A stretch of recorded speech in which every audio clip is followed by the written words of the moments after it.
Morning, my brothers and sisters. So this is part 16 of Who Am I?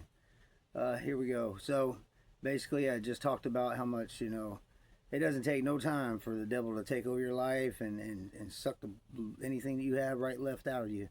You went from 285 to 180, 185 in a matter of 2 months and facing life in prison. Recovery was so beautiful to me, too. You would have thought that would have been something I would have never gave up. But, without a solid foundation, which is God, 100, it's always going to crumble below our feet. And when it does, we turn back to our old ways, no matter what that is, because we're more comfortable there. Even in insanity, we feel more comfortable. So, and we would have thought, I had a lot of consistency, a lot of training day, a lot of putting the work in, a lot of, and this is just all the things that kept me clean, you know what I mean? So when I choose to use, it was a me thing. It wasn't nobody else. It wasn't the people that I was with or the girl that I was with. Ain't nobody can put stuff in you unless you choose to do it. We make our own decisions for our own bad decisions or our good decisions, whichever they may be, healthy or unhealthy. That's on us. You can't blame somebody else for what you do. Our actions is our decision making. Once we make a decision and we act on it, we have to wear the consequences. You can't go and tell on somebody because this, or you can't go blame your mother or your father because you turned out like that, because you always have a choice in life. Now, and then when you add, drugs and addiction and mental health and that, it's a nightmare, man. You know what I mean? Because all you're trying to do is just trying to feel a part of, not a part from, And, when you feel alone, and you want to be accepted, you'll do whatever it takes to get that. And I would have. I did whatever it took, you know what I mean? And, from the club scene to recovery, and met all the great people, my best friend Josh, and one that was killed by a drunk driver on the way home from the meeting. A lot of people, man. We lost a lot of people. Relapses, people died in recovery with clean time.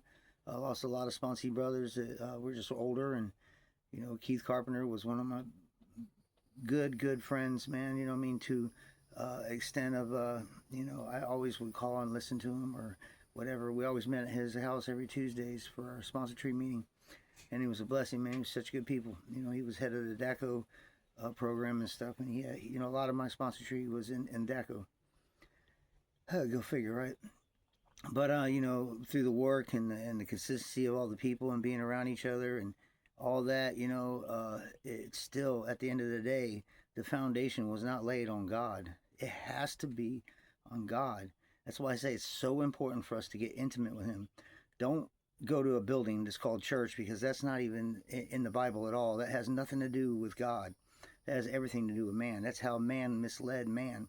Because they say, oh, this is for God. You'll be good here. This is where you get your salvation. Just put money in the offering pot every Sunday so we can carry the message of love and hope for God. And all they do is just pocket most of the money.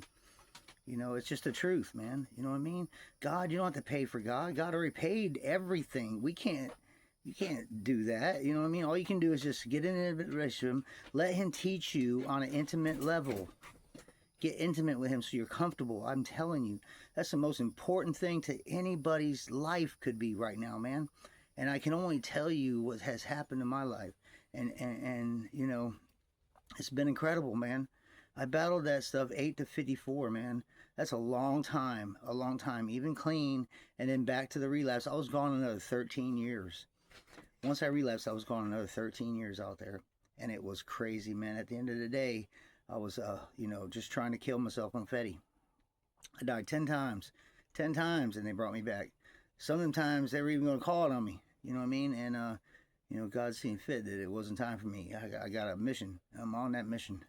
And people want to say, well, how can you can't, nobody can turn everything over. Yeah, you can. It's so simple, it doesn't, we don't have to complicate it. Just give it to God. He handles everything anyways. So that being said, I'm going to make another one. I apologize about babbling on. I'm just trying to make sure before I move into this, the end of the road, that was the beginning of a new road for me, we all got clarity on everything. So God bless y'all. Y'all have a good day. Yahweh always. Until next time. God bless y'all. Y'all have a good day again.